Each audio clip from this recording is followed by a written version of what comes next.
unang lahat, sa bidyong ito, ating tatalakayin ang konsepto ng kasarian. Ano nga ba ang konsepto ng kasarian? Ang konsepto ng kasarian o gender ay tumutukoy sa mga katangian, papel at ugali na itinakda ng lipunan sa mga lalaki at babae. Ito ay hindi lamang tungkol sa biolohikal na pagkakaiba ng mga lalaki at babae, kundi pati na rin sa mga panlipunan, kultural at pangkabuhayang aspeto na nakakaapekto sa kanilang mga karanasan at pagkakakilanlan. Ito ng sex at gender ay magkaiba. Ang sex ay tumutukoy sa kasarian kung lalaki o babae. Ito rin ay maaaring tumukoy sa gawain ng babae at lalaki na ang layunin ay reproduksyon ng tao. Ang sex ay tumutukoy sa biolohikal at physiological na katangian na nagtatakda ng pagkakaiba ng babae sa lalaki ayon sa World Health Organization. Samantala, ang gender ay tumutukoy sa mga panlipunang gampanin, kilos at gawain na itinakda ng lipunan para sa mga babae at lalaki. Ngayon naman ay ang katangian ng sex at ang kasarian. Ang sex, biolohikal na katangian nito. Ang sex ay tinutukoy ng mga biolohikal na katangian tulad ng mga reproductive organ, chromosomes at hormones.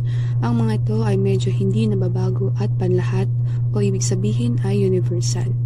Halimbawa nito ay ang mga babae ay may regla. Ang mga lalaki naman ay may bayag at ang babae ay may suso na may gatas. At sa mga lalaki naman ay malaki ang kanilang buto. At sa kanilang katangiang pantay na pinapahalagahan, ang mga tangiang ito ay itinuturing na pantay-pantay at mahalaga, hindi alintana ang kasarian. Ngayon sa kasarian naman, ito ay sosyo-psikolihal at kultural na katangian.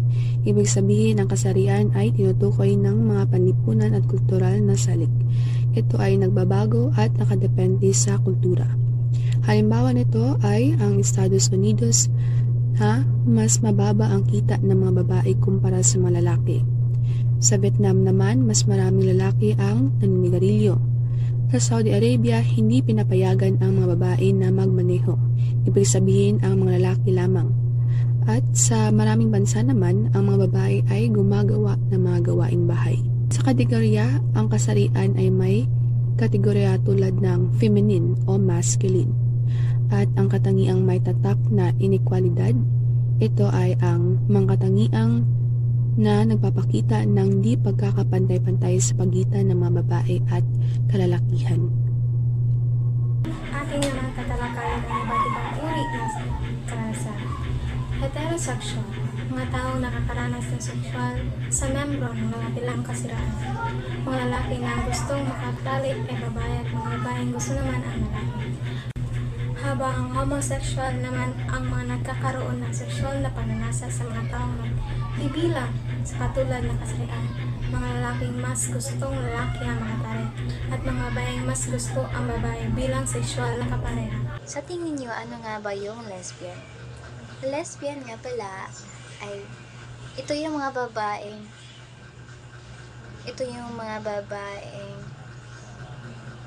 kumikilos na parang mga lalaki.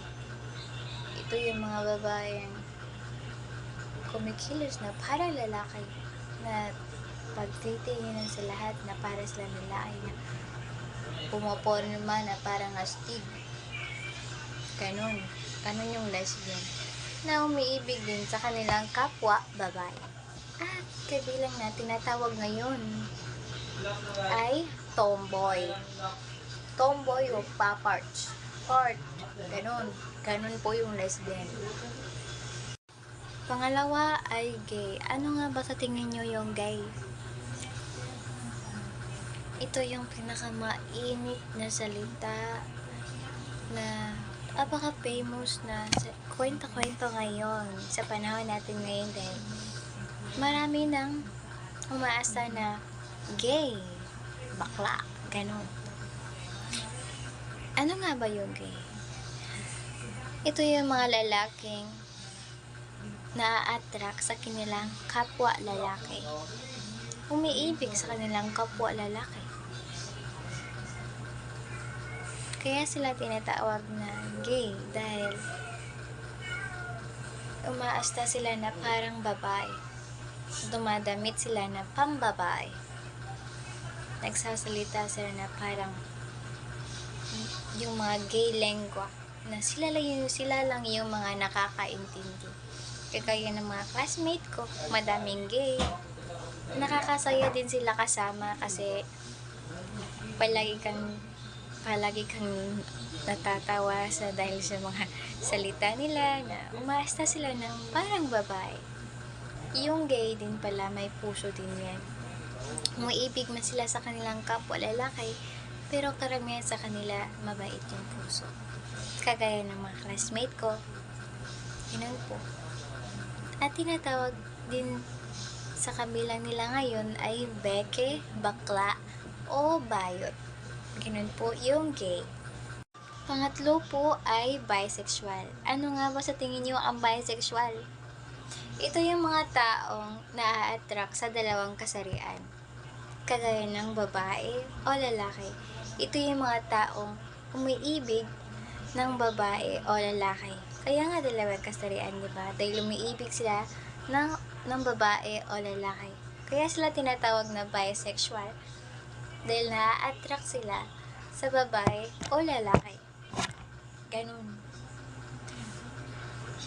At tinatawag sa atin ngayon na maya. Dahil marami din akong kaibigan na maya na umiibig ng babae o lalaki. Kaya sila tinatawag ng bisexual. Dahil maya sila. Yun po yung bisexual. Pang-apat, transgender. Ano nga ba ang transgender sa tingin ninyo? Transgender, salitang naglalarawan sa mga taong ang gender identity o gender expression ay nagpapakita sa kanilang sarili na hindi nila tanggap na babae sila o lalaki. Kaya napatrans sila kasi hindi nila tanggap na babae o lalaki sila. Ang pansexual o omnisexual naman ay ang atraksyong sexual sa anumang kasarian ayon sa kanya. Sila raw ay mga gender blind at hindi raw mahalaga ang gender at kasarian. Sa atraksyong sexual, mas malawak ang pansexual o omnisexual kaysa sa bisexual. Isang kadahilanan ang mga pansexual ay bukas sa pagrelasyon sa mga hindi tuwid na babae o lalaki. Asexual, mga taong walang nararamdamang atraksyon sa anumang kasarian. Ang mga asexual ay hindi aktibo sa gawaing sexual o walang sexual na pagnanasa. Intersex, kakilala sa tawag na hermaphroditism. Ito ay tumutukoy sa estado ng pagiging pinanganak na may sexual anatomy. Hindi akma ang standard ng lalaki o babaeng kahulugan.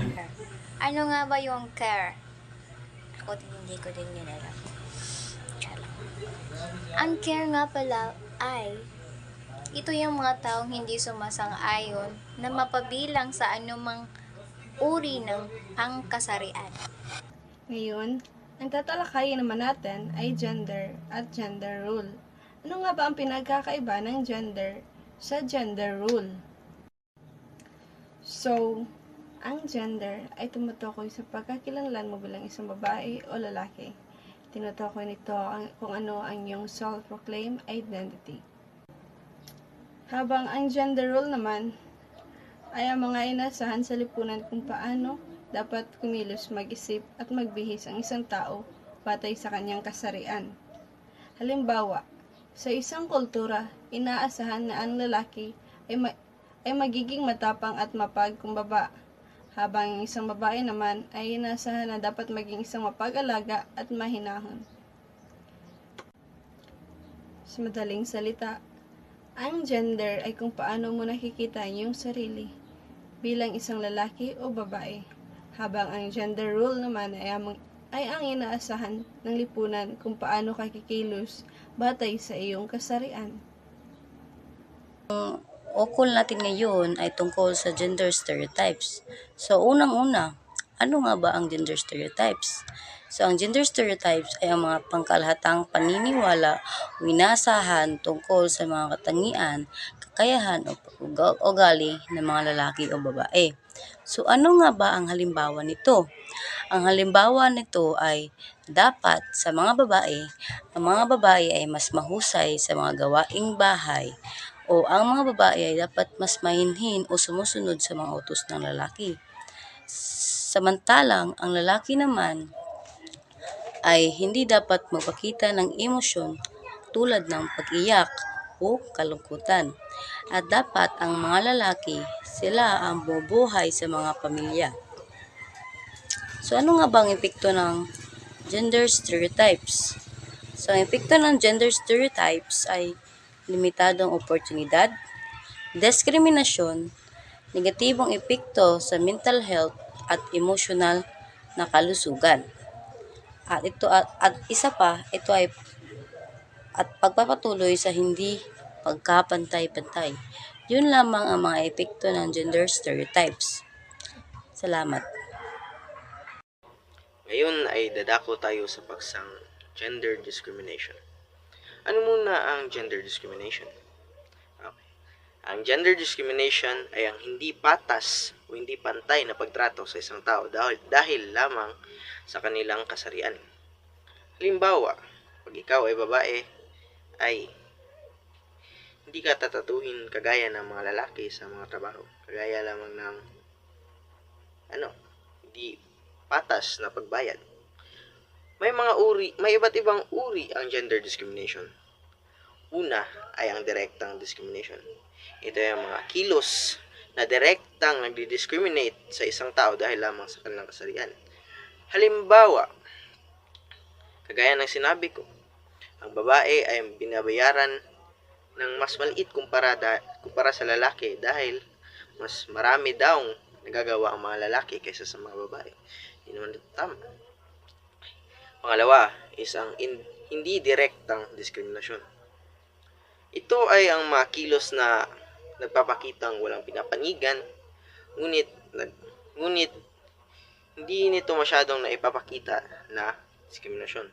Pero pag ikaw yung nakakaranas ito, ay masasabi mo talagang may diskriminasyon. Kagaya ng pagpili ng mga babae dahil sa pagturo, pag-hire sa kanila kumpara sa mga lalaki dahil daw ang mga babae ay mas magaling magturo sa lalaki. Pero hindi nila sinasabi sa inyo 'yun. Mas marami lang ang rates ng babaeng teacher na hinahire kaysa sa lalaki. Okay. Meron din tayong homophobia. Okay. Ang homophobia ay ito ay ang galit, takot o pagkamuhi sa mga taong homosexual. Dinidiskrimina sila dahil sa nasabing gender stereotype or hindi ito kaaya-aya sa mata ng Diyos at iba pang mga rason ito. Sunod ay ang transphobia. Transphobia ay kagaya lamang ng homophobia, ngunit ito ay isinasagawa lamang sa mga taong transsexual. Ang mga transsexual na tao ay ang mga taong nagpalit ng kanilang kasarian sa pamamagitan ng surgery. Ano naman ang mga epekto ng gender discrimination? Ito ay nakakaapekto sa pagtrato ng iba't ibang tao. Nakakaapekto din to sa mga pagsahod at nakaka-cause din ito ng anxiety or iba't ibang mental strains kagaya ng depression or existential crisis at iba't iba pa. Paano naman ito mapupuna? Paano ito masusolusyonan? Masusolusyonan lamang ito sa pamamagitan ng pagkamulat sa mga paksang ito. May iba ring nagpapatupad ng mga batas ukol sa gender discrimination, sa iba't ibang diskriminasyon sa ating bansa. Sa pamamagitan nito, mas matututunan natin na i-embrace ang iba't ibang kasarian sa ating mga lipunan. Yun lamang ang ating mga pag-uusapan. Maraming salamat sa pakikinig. Hanggang sa muli, future educators.